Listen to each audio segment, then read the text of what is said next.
You are sitting on the edge of your bed, and it's 6 p.m. The sun is beginning to dip, casting long, bruised shadows across the floor. Your phone is warm in your hand, maybe a little too warm, and your laptop is sitting on the desk across the room, its screen dark and judgmental. You haven't checked a single item off your to-do list. You haven't made that call, you haven't started that report, and you certainly haven't gone for that run you promised yourself during the quiet optimism of Sunday night.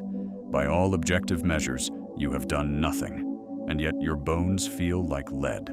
Your mind feels like a browser with 50 tabs open, all of them playing different videos at once. You are exhausted. You are drained in a way that sleep doesn't seem to touch. It feels like a moral failing, doesn't it? You look at the clock and calculate the hours you've wasted, and then you use the tiny bit of energy you have left to bully yourself for being lazy. But there is a strange contradiction here that no one mentions. If you were truly lazy, you would be enjoying yourself. You would be leaning into the rest. You would be finished with a book, or deep in a hobby, or simply asleep. But you aren't resting. You are hovering. You are suspended in a high-voltage state of not doing. And that, as it turns out, is the most exhausting work there is. If you are enjoying these quiet explorations into the why behind our days, you might consider subscribing so we can keep untangling these threads together. Because before we go any further, I need you to hear this. You are not broken. You are not a faulty machine that needs a software update or a better planner. This heavy, suffocating fatigue you're feeling is actually a sign that your brain is working exactly the way it was designed to. Your mind isn't failing you. It is trying to protect you from a world that has become too loud to process. Think about the way your brain handles an open loop. Every time you think about a task and then don't do it, your brain doesn't just delete the file. It puts it in a background folder and keeps the processor running.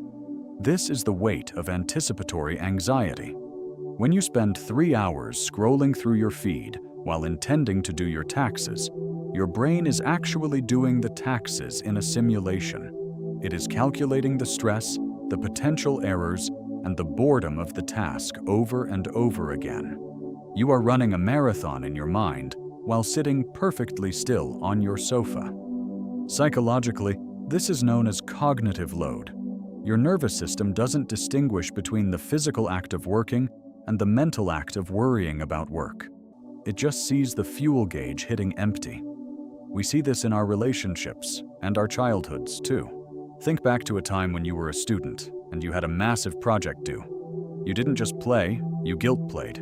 You sat in front of the TV, but you couldn't tell you what was happening on the screen because your internal monologue was a frantic checklist. This is the emotional setup of overstimulation. We live in a world where our sonar is constantly pinging off 1,000 different threats.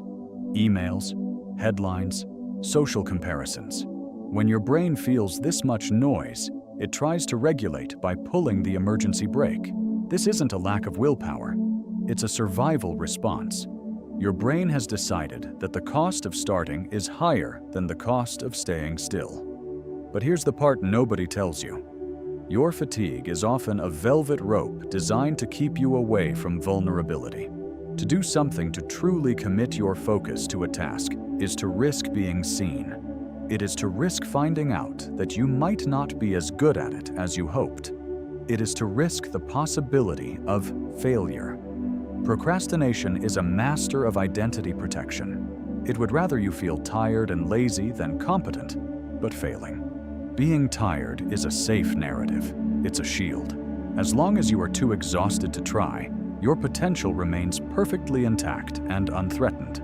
This is where it gets interesting, because the way you experience this heaviness changes as you move through your life. When you were 20, this kind of days-end fatigue felt like a fire. It was frantic and loud, driven by the adrenaline of a deadline. You could pull the all-nighter because your nervous system was still comfortable in the red zone. But as you move into your 30s, the fatigue evolves. It becomes a heavy, quiet stillness. It's less about the panic of not finishing and more about the quiet grief of not starting. The behavior hasn't changed, but your brain has matured its defense. It has learned that it doesn't need to make you panic to stop you. It just needs to make you feel like you need a nap.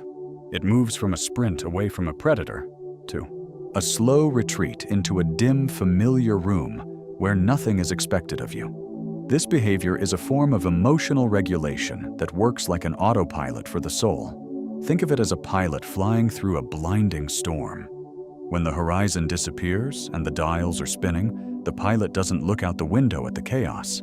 They lock their eyes on one single steady instrument. Your distraction, the random Wikipedia deep dive, the reorganization of your bookshelf, the cleaning of the kitchen when you should be writing, is that instrument. It is an anchor.